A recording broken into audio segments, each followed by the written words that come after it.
Hello Arun, मैं सिर्फ नीलेश शुक्ला। और आज के इस वीडियो में देखिए मैं आप सभी के साथ एक बेस्ट स्ट्रेटजी शेयर करना चाहता हूं। अगर आप बीपीएससी 4.0 के लिए प्रिपरेशन कर रहे हैं तो देखिए प्रिपरेशन आप अभी से स्टार्ट कर दीजिए। आप टीआरई 3 के रिजल्ट का मत वेट करिए, या अगर आप फर्स्ट टाइम प्रिपरेशन शुरू किए हैं तो आप ये मत वेट करिए कि विज्ञापन कब तक आएगा, नोटिफिकेशन आने पे प्रिपरेशन शुरू करेंगे। देखिए इन सभी चीज़ों को आप अभी बगल कर दीजिए और केवल प्रिपरेशन शुरू कर दीजिए। अगर मैं आपको अपना अनुभव बताऊं तो ऐसे टीआरई 2 के टाइम पे भी मुझे लगता था कि टीआरई 1 इतनी बड़ी वैकेंसी हुई है, पता नहीं टीआरई 2 होगा कि नहीं होगा।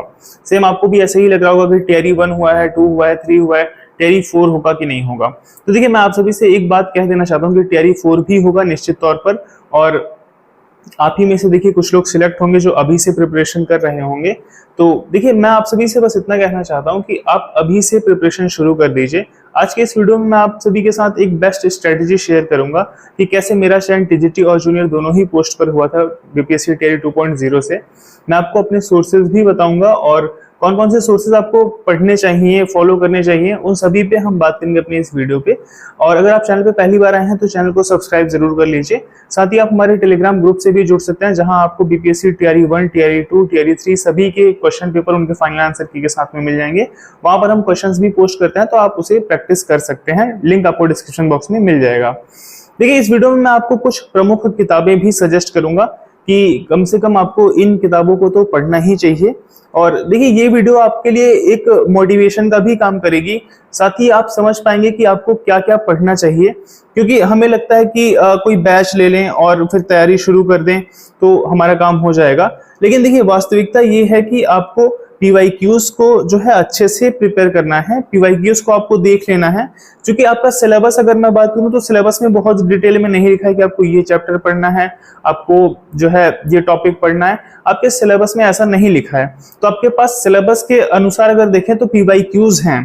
पीवाईक्यूज से ही आप अपना सिलेबस डिसाइड कर सकते हैं कि आपको क्या क्या पढ़ना चाहिए और क्या क्या नहीं पढ़ना चाहिए। आपका कोई भी सब्जेक्ट हो, पीआरटी, टीजीटी, जूनियर, आपका कोई भी सब्जेक्ट हो, ये वीडियो आपके लिए हेल्पफुल होगी। क्योंकि मैं जो सोर्सेज बताऊंगा, जो मैं बुक्स बताऊंगा, वो सभी के लिए इक्वली हेल्पफुल हैं। तो इस वीडियो को आप लोग लास्ट तक जरूर देखिएगा। देखिए सबसे पहले तो मैं आप सभी से बताना चाहता हूं कि जब टीआरई 2 की वैकेंसीज आई थी तो उस टाइम पे केवल जो टाइम बचा था वो लगभग 1 महीने का समय बचा था।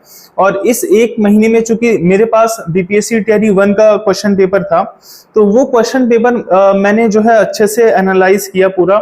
और आपके पास तो अभी देखा जाए टीआरई 1 का क्वेश्चन पेपर है, टीआरई 2 का क्वेश्चन पेपर है और टीआरई 3 का भी क्वेश्चन पेपर है।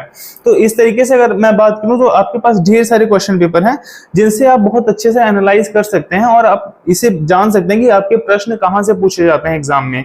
इस पे मैं कुछ वीडियोस भी अपलोड किया हूं अपने चैनल पे, आप देख सकते हैं कि आपके एग्जाम में क्वेश्चंस कहां से पूछे जा रहे हैं, किन किन सोर्सेज से प्रश्न पूछे जाते हैं, जीएस में, सब्जेक्ट में कहां से प्रश्न पूछे जाते हैं। आपको सभी कुछ जो है हमारे चैनल पर मिल जाएगा। देखिए ये चैनल जो है वो आपके लिए जेन्युइन गाइडेंस का काम करेगा, तो आप हमसे जरूर जुड़ जाइए, चैनल को सब्सक्राइब कर लीजिए और साथ ही आप हमारे जो है टेलीग्राम ग्रुप से भी जुड़ जाइए। तो देखिए मैं आप सभी से बताना चाहता हूं कि जो इंपॉर्टेंट चीजें हैं वो है आपकी एनसीईआरटीज और एससीईआरटी बुक्स। चाहे आप किसी भी लेवल के लिए प्रिपेयर कर रहे हो, पीआरटी, टीजीटी, जूनियर, पीजीटी, सभी के लिए देखिए आपको एनसीईआरटीज तो पढ़नी ही पड़ेंगी।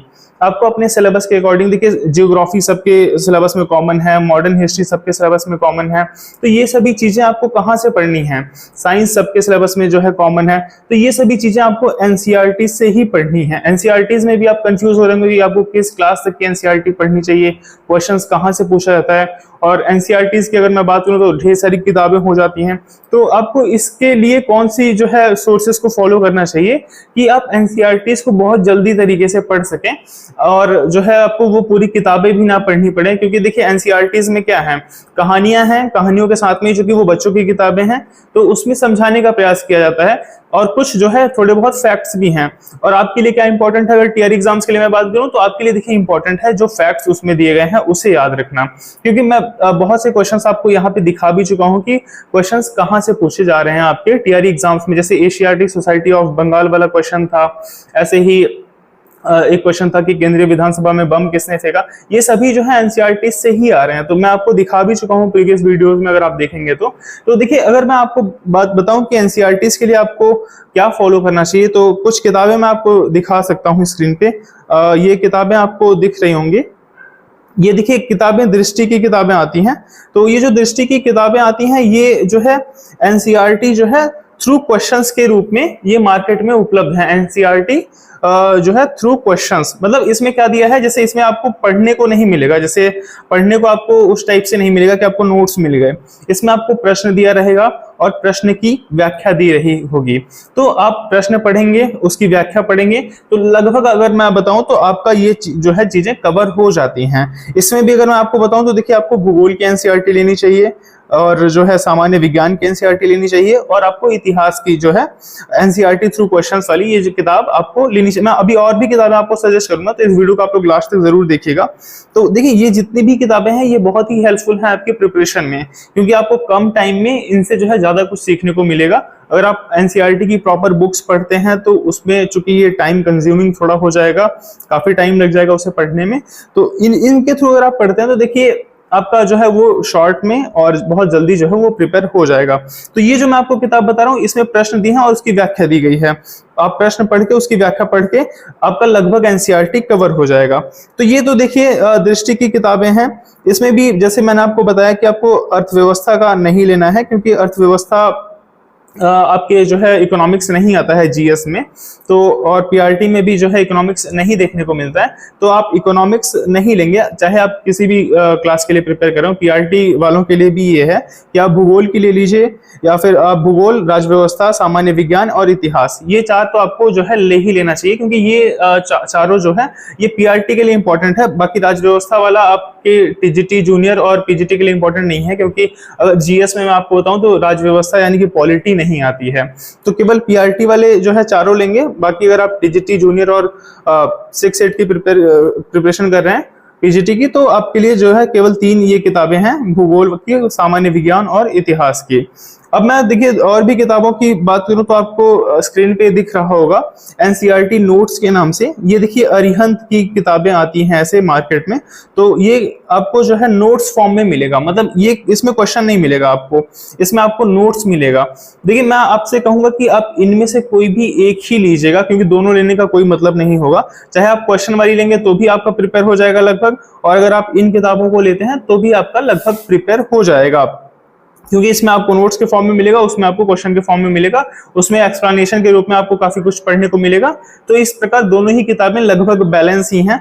तो आप जो है इसमें कंफ्यूज मत होइएगा, आपके अकॉर्डिंग जो भी आपको अच्छा लगे। अगर आप नोट्स के थ्रू जो है पढ़ना चाहते हैं तो आप अरिहंत की किताब ले सकते हैं, अगर आप क्वेश्चन के थ्रू प्रिपेयर करना चाहते हैं तो आप दृष्टि की किताब ले सकते हैं। तो ये देख सकते हैं कि आप इनकी भी जो है नोट्स के फॉर्म में आती है, राजव्यवस्था, भारतीय इतिहास, और अर्थव्यवस्था है, भारत एवं विश्व का भूगोल है। इसमें भी देखिए अर्थव्यवस्था आपको नहीं लेना है, चाहे आप किसी भी एग्जाम के लिए प्रिपेयर कर रहे हो, और अगर आप पीआरटी के लिए प्रिपेयर कर रहे हैं तो आप राजव्यवस्था, इतिहास, भूगोल और विज्ञान की भी आती है, तो आप विज्ञान की भी ले सकते हैं। बाकी अगर आप जूनियर 9, 10 और 11, 12 के लिए प्रिपेयर कर रहे हैं तो आपके लिए जो इंपॉर्टेंट है वो भारतीय इतिहास है, भूगोल है और विज्ञान है। ये तीनों आपके लिए इंपॉर्टेंट हैं। और इसके बाद देखिए अगर मैं आपको और भी किताबें दिखाना चाहूँ तो आप ये देख सकते हैं, ये खान सर के जो है बुक्स आती हैं, ये भी एनसीईआरटी के नोट्स के फॉर्म में ही है। देखिए मैं आपको इतनी सारी किताबें इसलिए दिखा रहा हूँ कि अगर आपके पास इनमें से कोई भी किताब है तो आप दूसरी किताब परचेस करने मत जाइए। बाकी मेरा दिखाने का उद्देश्य कंफ्यूज करना नहीं है। कुछ लोग सोचेंगे कि इतनी किताबें मैं क्यों दिखा रहा हूँ, तो देखिए किताबें दिखाने का यही एकमात्र उद्देश्य है कि कोई भी अगर आपके पास है अगर ऑलरेडी, तो आप दूसरी किताब मार्केट में मत खरीदने जाइए, क्योंकि सभी किताबें लगभग सेम ही हैं। चाहे आप ये खान सर का जो नोट्स आप देख रहे हैं ये सार संग्रह के रूप में आता है, एनसीईआरटी 6 to 12, इसमें भी आपको नोट्स के फॉर्म में मिल जाएगा। इनके भी नोट्स बहुत अच्छे हैं, और अरिहंत वाली जो बुक आप देख रहे हैं इनके भी नोट्स अच्छे हैं। बाकी दृष्टि की जो आप किताब देख रहे हैं इसमें जो है क्वेश्चंस के रूप में बहुत अच्छे तरीके से समझाया गया है, इवन एक्सप्लेनेशन भी बहुत अच्छी है। तो आपका लगभग जो है ये एनसीईआरटी स्तर का चीजें जो है वो प्रिपेयर हो जाती हैं। और देखिए इसके साथ अगर मैं आपको कुछ मैं और बताऊं तो देखिए आप क्वेश्चंस को प्रैक्टिस करिए। क्वेश्चंस को प्रैक्टिस आप कहां से करेंगे, तो क्वेश्चन को प्रैक्टिस करने के लिए मैं आपको सजेस्ट करूंगा कि पहली बात तो जितने भी टीआरई के एग्जाम हुए हैं, टीआरई 1, टीआरई 2, टीआरई 3, आप एक एक क्वेश्चन को उनके फाइनल आंसर की के साथ में बहुत अच्छे तरीके से एकदम याद कर जाइए, पूरा रट जाइए, क्योंकि देखिए यहाँ से क्वेश्चंस के रिपीट होने की संभावना बहुत ज्यादा रहती है। और क्वेश्चन आपको कहाँ मिलेंगे सभी, तो आपको हमारे टेलीग्राम ग्रुप में मिल जाएंगे, जिसका लिंक डिस्क्रिप्शन बॉक्स में है। उनके फाइनल आंसर की के साथ में आपको सभी पेपर, आपका कोई भी सब्जेक्ट हो, हम सभी जो है सब्जेक्ट्स के पेपर वहां पर डाल दे रहे हैं और क्वेश्चंस भी हम पोस्ट करते हैं, तो वो भी आपके लिए हेल्पफुल रहेगा। तो देखिए जितने भी टीआरई के एग्जाम हुए हैं, आपको इन सभी के क्वेश्चन सॉल्व कर लेने हैं। आपको ये नहीं देखना है कि आप 6-8 की प्रिपरेशन कर रहे हैं तो आप पीआरटी के क्वेश्चंस नहीं सॉल्व करेंगे, या आप पीआरटी की प्रिपरेशन कर रहे हैं तो आप टीजीटी के क्वेश्चंस नहीं सॉल्व करेंगे। आप देखिए जीएस वाले क्वेश्चन तो सभी के प्रिपेयर कर जाइए, क्योंकि इससे फायदा आपको ये मिलेगा कि देखिए वही क्वेश्चन जो है घुमा फिरा के कभी इधर कभी उधर होते रहते हैं। इसके बाद अगर देखिए मैं आपको सजेस्ट करूं तो आपको बीपीएससी जो पीसीएस के एग्जाम होते हैं उनके क्वेश्चंस को प्रैक्टिस करना चाहिए। उनके क्वेश्चंस में भी अगर मैं आपको बताऊं तो आपको मॉडर्न हिस्ट्री प्रैक्टिस करना चाहिए, मॉडर्न हिस्ट्री के साथ में आपको ज्योग्राफी प्रैक्टिस कर लेना चाहिए, विज्ञान के क्वेश्चंस को आपको लगा लेना चाहिए, इवन आप गणित भी वहां से लगा सकते हैं। मैं अपनी वीडियोस में दिखाया हूं कि मैथ्स के भी जो सवाल हैं वो एज इट इज वहां से उठा लिए जाते हैं। तो जो बिहार पीसीएस के एग्जाम होते हैं इसके लिए आप कोई भी किताब ले सकते हैं। आप चाहे तो घटना चक्र की ले सकते हैं, बीपीएससी पीवाईक्यूज के नाम से आती है। ये 69th बीपीएससी तक का आपको लेना है, याद रखिएगा। और चाहे तो आप यूथ की किताब ले सकते हैं, मैं आपको दिखा भी देता हूं किताब। ये आपको जो है किताब दिख रही है घटना चक्र की, इसमें कुल 69th बीपीएससी तक का पेपर आपको मिल जाएगा। और अभी जो आप किताब देख पा रहे हैं ये किताब है यूथ पब्लिकेशन की। देखिए यूथ पब्लिकेशन में जो आप ये किताब देख पा रहे हैं इसमें क्वेश्चंस थोड़े ज्यादा हैं। जैसे बीपीएससी के द्वारा जितने भी एग्जाम कराए गए हैं, जैसे वो सीडीपीओ का एग्जाम हो और भी जितने जुडिशियल सर्विस वाले एग्जाम हैं, तो वो सभी क्वेश्चंस आपको यूथ वाली किताब में मिल जाते हैं। तो ऐसे देखा जाए तो यूथ वाली किताब में आपको ज्यादा प्रश्न मिलते हैं, और आपको जो घटना चक्र वाली किताब है उसमें केवल जो बिहार पीसीएस के क्वेश्चन है वो मिल जाते हैं। तो आपके लिए देखिए अगर आप ज्यादा क्वेश्चन प्रैक्टिस करना चाहते हैं तो आप यूथ की किताब ले सकते हैं, और अगर आप केवल बिहार पीसीएस के क्वेश्चंस प्रैक्टिस करना चाहते हैं तो आप घटना चक्र की किताब ले सकते हैं। देखिए आप यही चीजें जो है ये मतलब मेन सोर्सेज हैं, क्योंकि यहाँ से मैं आपको पिछली वीडियोस में दिखा भी चुका हूँ कि प्रश्न यहाँ से काफी सारे आते हैं। तो इन सब चीजों को तो आप बहुत अच्छे से जो है कवर कर लीजिए। कवर करने का मतलब है कि आप एकदम अच्छे से रट जाइए, क्योंकि बाकी चीजें आप पढ़े ना पढ़े लेकिन इन चीजों को आप बिना पढ़े एग्जाम में नहीं जा सकते हैं। इन सभी चीजों को आपको पढ़ना ही है। जैसे अगर मैं आपको अपना एक्सपीरियंस बताऊं तो मेरे टाइम पे मुझे केवल 1 महीने का समय मिला था, तो मैंने डिसाइड किया था कि मैं केवल उन्हीं चीजों को पढ़ के जाऊंगा जहां से मुझे प्रश्न देखने को मिलेगा। मैं उन सभी चीजों को नहीं पढ़ूंगा जहां से कोई संभावना नहीं है प्रश्न आने की। और चूंकि ये मैं कैसे डिसाइड कर पाया कि प्रश्न कहां से आ रहे हैं कहां से नहीं आ रहे हैं, तो इसके लिए देखिए मैंने पीवाईक्यूज का बहुत अच्छे तरीके से अध्ययन किया था। और चूंकि मेरा एसएसटी विषय है तो मैं उसमें देखा था कि हिस्ट्री के जो क्वेश्चंस हैं वो एससीईआरटी से पूछे जा रहे हैं, और पॉलिटी के जो क्वेश्चंस हैं वो एनसीईआरटी से पूछे जा रहे हैं। और लगभग एक स्टैंडर्ड लेवल की किताब आपको दोनों ही लेवल के लिए पढ़ना ही पढ़ना है। चाहे आप महेश कुमार बर्णवाल की पढ़ सकते हैं, लूसेंट भी पढ़ सकते हैं आप, चाहे आपके पास क्राउन की जीके है तो आप उसे भी पढ़ सकते हैं। लेकिन मैं चाहूंगा कि अगर आप विषय की प्रिपरेशन कर रहे हैं, सब्जेक्ट की प्रिपरेशन कर रहे हैं, तो आप एक स्टैंडर्ड बुक पढ़िए। ऐसे ही अगर मैं साइंस मैथ 6-8 की बात करूं तो यहाँ पे लगभग आप देखेंगे तो 6 से लेके 12 तक की एनसीईआरटी से क्वेश्चन आने की संभावना रहती है, और क्वेश्चंस आए भी हैं। और टीजीटी की अगर मैं बात करूं तो टीजीटी में भी लगभग आपका 6 से 12 तक देखने को मिलता है। उसमें भी इंपॉर्टेंट है 9 से 12 की जो एनसीईआरटीज हैं वो इंपॉर्टेंट हैं। ऐसे ही देखिए आपका संस्कृत वगैरह विषय है, हिंदी विषय है, तो इन सभी में देखिए आप व्याकरण तो प्रिपेयर करेंगे ही करेंगे अच्छे से। और चूंकि अभी साहित्य भी पूछा जा रहा है तो साहित्य के लिए भी आपको एनसीईआरटीज को एक बार देख लेना चाहिए, क्योंकि वहां से भी प्रश्न आने की संभावना रहती है। देखिए मेरा कहने का उद्देश्य यही है कि आप अब जिस क्लास के टीचर बनने जा रहे हैं उस क्लास और उसके आगे की भी जो है कुछ आप एनसीईआरटीज अगर देख कर जाते हैं या सीआरटीज की किताब, तो उससे आपको बेनिफिट मिलेगा, क्योंकि ये सभी सोर्सेज ऐसे हैं कि क्वेश्चंस यहाँ से डायरेक्टली आते हैं। और देखिए जैसा मेरा अनुभव रहा है कि अगर आप 6-8 की प्रिपरेशन कर रहे हैं तो आप केवल 6-7-8 की एनसीईआरटी बस पढ़ के मत सोचिए कि आप क्वेश्चन अटेम्प्ट कर पाएंगे। आपको 9-10 का पढ़ना पड़ेगा। इवन मैं कहूँ तो आपको 9-10 का ही पढ़ना है। 6-7-8 का अगर आप स्किप भी कर देते हैं तो आप को उतनी प्रॉब्लम नहीं होगी, लेकिन आप 9-10 का जो है स्किप नहीं कर सकते हैं। 9-10 की बुक्स जो है वो ज्यादा इंपॉर्टेंट हैं। जैसे कि अगर मैं टीजीटी के लिए भी बात करूं तो उसके लिए 9-10 की बुक इंपॉर्टेंट है। 6-8 के लिए भी एसएसटी हुआ सब्जेक्ट या फिर मैथ साइंस हुआ, इन सभी के लिए जो है एनसीईआरटीज मुख्य रूप से 9-10 की इंपॉर्टेंट हैं। और हालांकि साइंस मैथ के लिए आपको 11-12 का भी पढ़ना पड़ेगा, क्योंकि वहां से भी प्रश्न पूछे जाते हैं। तो इस तरीके से देखिए इस वीडियो में मैं आपको यही समझाने का प्रयास कर रहा था कि आप एनसीईआरटी बुक्स को अच्छे से पढ़िए। अभी शुरुआत आप चूंकि प्रिपरेशन की कर रहे हैं तो प्रिपरेशन की शुरुआत आप इन किताबों से ही करिए। और देखिए आप इसका वेट मत करिए कि विज्ञापन आ जाएगा तब आप तैयारी कर लेंगे, क्योंकि अगर मैं आपको बताऊं दिनों दिन कट ऑफ आपकी जो है ज्यादा जाएगी। और देखिए अभी फिलहाल मतलब कि बहुत से कट ऑफ वीडियोस मैंने देखे, मैं भी एक कट ऑफ वीडियो अपलोड किया हूं अपने चैनल पे, आप देख सकते हैं। अगर आप देखिए उस कट ऑफ के दायरे में आ भी रहे हैं तो भी मैं आपसे कहूंगा कि आपको प्रिपरेशन करना चाहिए टीआरई 4 के लिए, क्योंकि देखिए ये सभी अनिश्चितताओं का जो है इसमें किसी को कुछ पता नहीं रहता कि क्या कट ऑफ जा सकती है क्या नहीं कट ऑफ जा सकती। सभी लोग गैस करके ही बताते हैं या जैसा भी लोगों के थ्रू माध्यम से पता चलता है, क्योंकि जैसे एक ही व्यक्ति तो सारे पेपर्स को नहीं अटेम्प्ट किया है और नहीं उन्हें जानता है कि कौन से पेपर में किस लेवल के अभ्यर्थी बैठे हैं या किस लेवल का प्रश्न है। तो ये सभी जो है गैस कट ऑफ बनाई जाती हैं।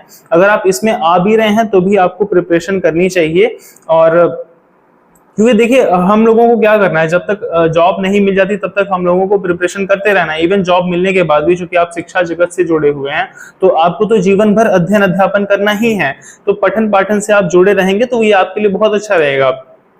तो इसलिए देखिए मैं आप सभी से ये बताना चाह रहा हूं कि आप लोग जितने भी किताबें जो बुक्स मैं आपको सजेस्ट किया हूं, देखिए आप चाहें तो इन्हें खरीद सकते हैं, या फिर अगर आपके पास एनसीईआरटी किताबें हैं तो आप अगर उन्हें पढ़ने के इच्छुक हैं तो आप उन्हें भी पढ़ सकते हैं। जरूरी नहीं है कि आप इन किताबों को खरीदेंगे तभी तैयारी हो पाएगी। आपको देखिए मेनली कवर करना है एनसीईआरटी की किताब को, उसे चाहे आप चाहे जैसे कवर कर सकते हैं, चाहे आप यूट्यूब के माध्यम से कवर करें, चाहे आपको पढ़ के कवर करें, आपको कहीं से नोट्स मिल जाए, या तो आप इन किताबों के थ्रू जो है कवर कर सकते हैं। आपको मेनली एनसीईआरटी की बुक्स को कवर करना है। ये जीएस में भी आपके लिए काम आएगा, और अगर आपका कोई भी सब्जेक्ट है जैसे एसएसटी सब्जेक्ट है तो आप 9-10 के एनसीईआरटी एससीईआरटी पे फोकस करिए, और मैथ साइंस है तो आप जो है लगभग 9 से 12 तक पे तो फोकस करिए ही करिए, क्योंकि यहाँ से क्वेश्चंस साइंस मैथ में आते हैं। तो देखिए इस वीडियो को पूरा देखने के लिए आप सभी का बहुत बहुत धन्यवाद। और आप सभी हमारे चैनल से जुड़ सकते हैं, साथ ही आप हमारे टेलीग्राम ग्रुप से भी जुड़ सकते हैं, क्योंकि यहाँ पर देखिए टीआरई एग्जाम से रिलेटेड ही आपको जेन्युइन इन्फॉर्मेशन दी जाती है। और टेलीग्राम ग्रुप में भी हम क्वेश्चंस वगैरह पोस्ट करते हैं, तो वहां से भी आपको काफी जो है हेल्प मिल जाएगी। So thank you for watching.